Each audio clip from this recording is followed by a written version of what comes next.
When we need to replace missing teeth and we decide that a bridge is the best option for you, the process is pretty simple. In fact, it can even be done same day sometimes.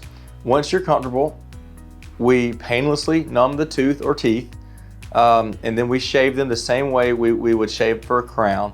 We reduce some of the tooth structure so that the tooth is able to accommodate a crown, and then we actually fabricate a bridge that permanently adheres to both teeth to replace that missing tooth.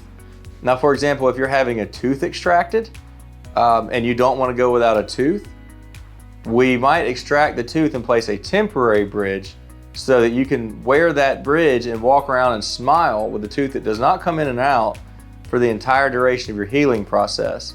After you've healed, you can come back. We remove the temporary bridge and fabricate a bridge that same day with our Cerec technology. Once your final bridge is in place, all you need to do is regular home care. Brush it, floss it, treat it like normal. It's like having a tooth right there. We do them all the time, and they really are absolutely beautiful. For people that live in our little community just around Jasper, you've probably seen thousands of our bridges and people's smiles and never know. They are really, really nice. They're natural looking. It's a great way to replace a tooth, and it's the oldest way of replacing missing teeth. It doesn't come in and out.